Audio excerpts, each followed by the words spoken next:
Okay, so continuing then to look at the role of sport in promoting values, we then move on to the importance of etiquette and sporting behaviour of performers and spectators.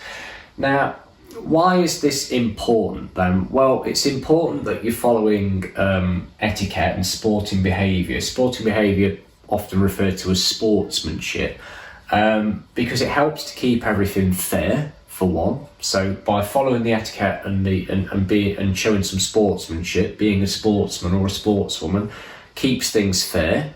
And obviously, if you weren't following the rules and you weren't keeping things fair, it wouldn't potentially send out a very good message about either yourself or your sport in general. And that's very, very important, because the way people perceive your sport or perceive you as a person can very much be sort of based on how they see you acting and the things they see you doing. If they get the sense that you're trying to cheat or that you're not playing fairly, then it sends out a lot of negative messages.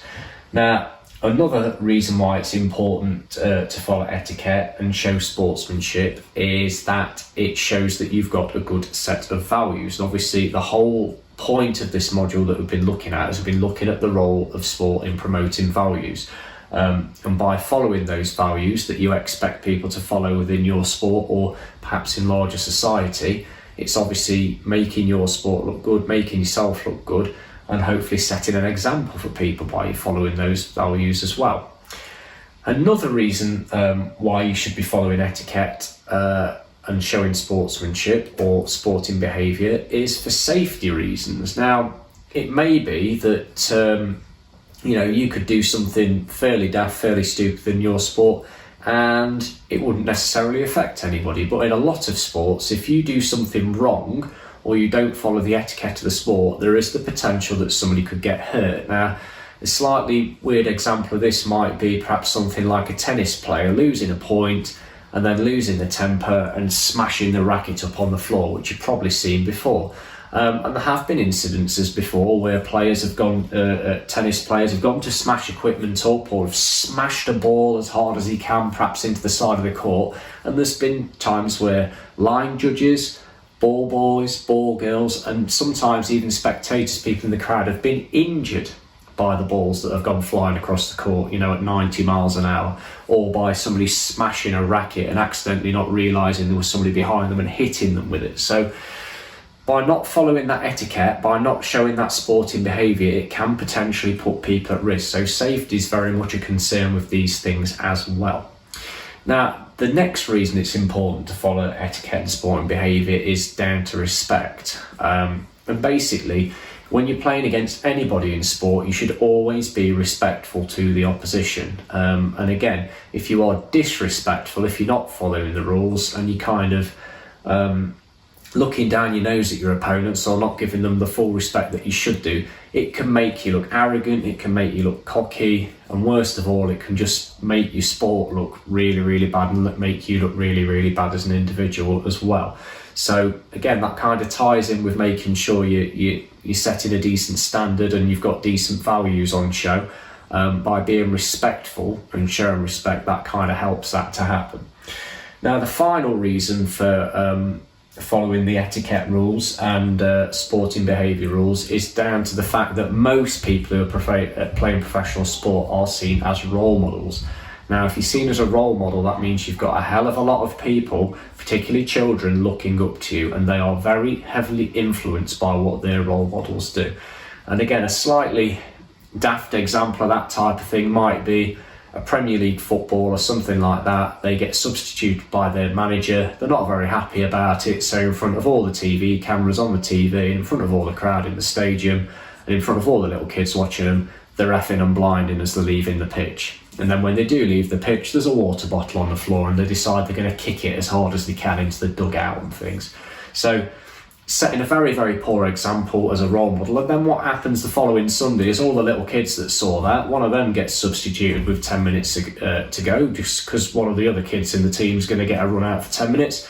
And they think, oh right, it's normal now that I've got to swear at the referee, swear at the manager, and I've got to go and find my water bottle and I've got to kick that across the pitch because I've got to show that I'm angry, because that's what my role models do, that's what the people I look up to are doing.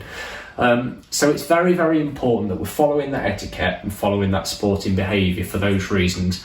Fairness, values, for safety, for respect, and because you are a role model.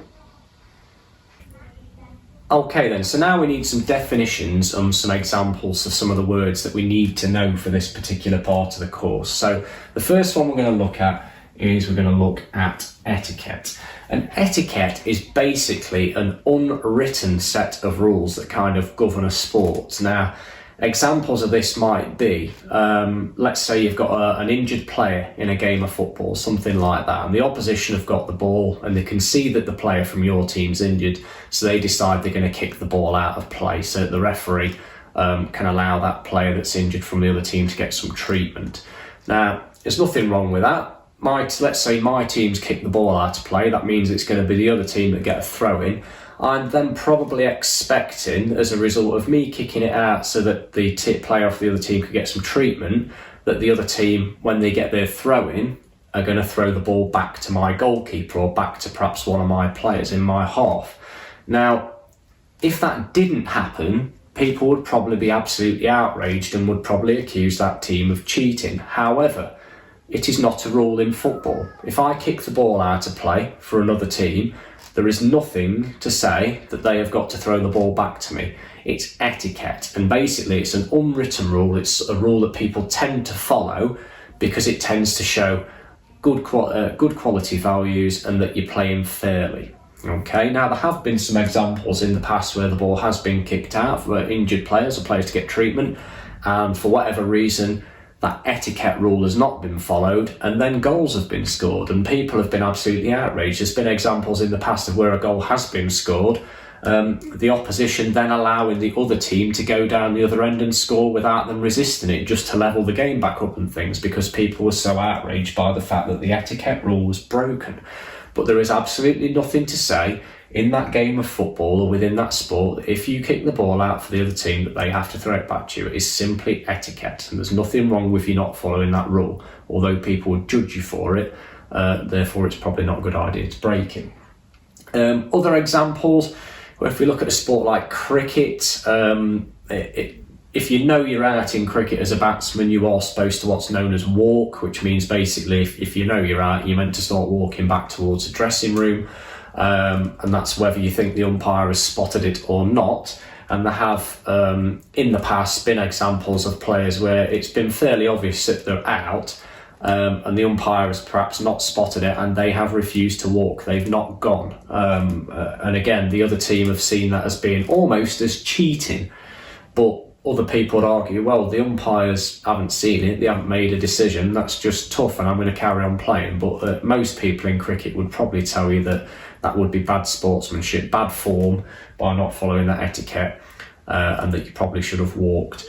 Another example from another sport might be something like snooker. When it's one player's turn at the table and they're playing, you are supposed to kind of sit down. The other person is supposed to sit down and keep out of the way and not distract them, make sure they're not in their eye line. You get things like that as well with it when it's putting in golf. So the opposition players normally tend to stand behind the person that's putting, not close to them, just as not to put them off and things. If you were stood kind of in front of them or in their eye line putting them off, that would be seen as bad etiquette. But again, there's nothing to stop you from doing that.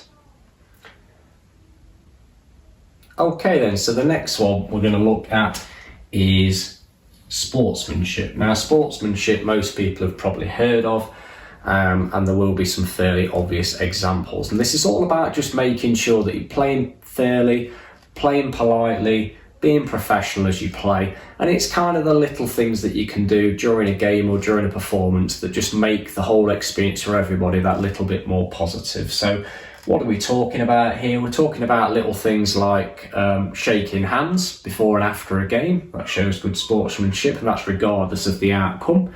You will find in sports such as rugby that they will do the tunnel at the end of the game. So the team that have lost the game of rugby will normally line up form 2 lines and clap the opposition off, allow the opposition to walk between the 2 lines of players and clap them off the pitch, clap the winning team off. At the end of a game of rugby, there's nothing to force the rugby team into doing that, but it's good sportsmanship, and you'll see it at the end of virtually every rugby game at every level, whether it's at amateur level or it's the professional rugby teams and things. So that's an example. It may be that perhaps you've fouled someone in a game, accidentally something, and you help the other player up, so you offer them a hand, things like that. So these are all examples of sportsmanship, and it's kind of all the little things that you can do to make the experience fair, to make the experience positive, and to show that you're kind of a professional as you're going about things. Okay then, so the next one is looking at what's known as gamesmanship. And gamesmanship's a funny one in that it's the little things that people may be tempted to do within sport, where you're kind of not breaking the rules, but you're bending them and you're doing everything you can possibly can just to eke out every little tiny advantage that you can possibly get, with the intention normally of either putting off your opponents or frustrating your opponents. Now, one sport where there's a lot of examples of this will be sports like football. And within football, there are many weird and wonderful ways to frustrate the opposition, often by using time-wasting type techniques. So let's assume you're playing a game of football and there's a few minutes left to go and you're 1-0 up, you've got possession of the ball, and what you're going to try and do is try and every time you get the opportunity to waste a little bit of time, you're probably going to waste some time. So if the ball goes out of play and your goalkeeper's got a goal kick, they're not going to go sprinting after the ball and going and fetching it as quickly as they can. They're going to wait for the ball boy to fetch it for them, or the ball girl to fetch it for them and give it back to them. They might again get the ball in their hand, and although there's nothing wrong with the ball at all, they might bounce it on the floor a few times and go, actually, I don't think this has got enough air in it, can we swap this one, blah, blah, blah, and just waste another 30 seconds. They then might put the ball down to take the goal kick. Do you think they're going to rush that goal kick? No, they're not. They'll eke every single last second out of it that they possibly can. You get this with throw-ins as well, so it may be that your team's been given a throw-in, and again, are you going to sprint to fetch the ball? Probably not. You're going to let the ball boy or the ball girl go and fetch it. You're going to pick it up. You might have a little look around for who you're going to pass it to, and then you might do that thing that footballers do where you then decide you're going to drop it behind your back. And you're going to walk off and you let somebody else come and decide that they're going to take that throw in for you.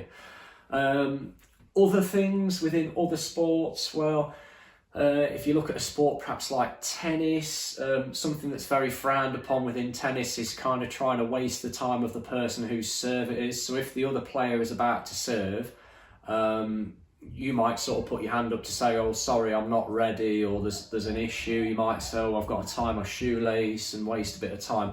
And obviously, while that player's waiting to serve, they can't wait to serve, you're just putting them off. You're putting more pressure on them because they've had to wait. There's a delay. They're not being able to keep the momentum and things. Okay.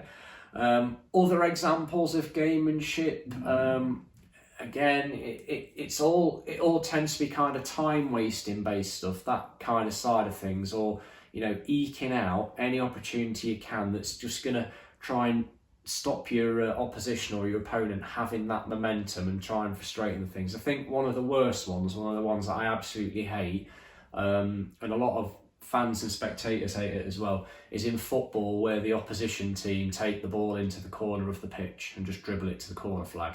Because there's nothing wrong with it within the rules, but it's just fairly obvious that they're only doing it that they want to run the clock down. And what tends to happen then is the other team get frustrated, they go flying in, pushing, shoving, maybe fouling, and what happens is the team that had took the ball into the corner just end up getting a free kick and they just take it into the corner again.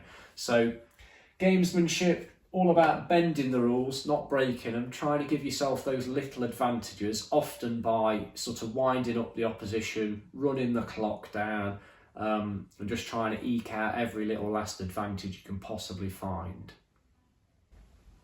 Okay then, so the final one is looking at spectator etiquette. So spectator etiquette are basically an unwritten set of rules that we would normally expect fans to follow. And again, it's all about kind of being polite, being respectful, and enabling the actual event, the actual game, the actual fixture to take place without the players being interrupted and there being issues and things that detract from the event itself. So spectator etiquette tends to be important during those moments within sport where there are high levels of concentration involved. So a fairly obvious one will be a sport that's normally played when it's in a quiet atmosphere anyway, which is something like snooker. We don't expect during a game of snooker, while the players are sort of lining up to take a shot and they're trying to work things out in their head, we don't expect loads of noise from the crowd. In fact, normally within snooker, the crowd are absolutely silent.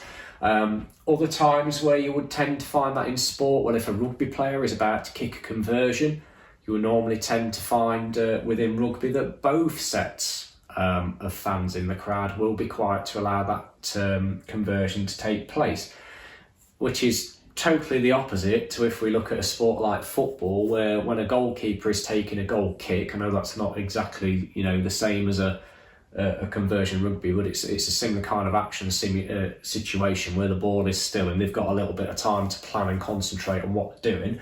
You would normally get in football the opposition fans all going crazy and trying to put the goalkeeper off. So completely the opposite to in rugby, where normally during a conversion it would be fairly quiet.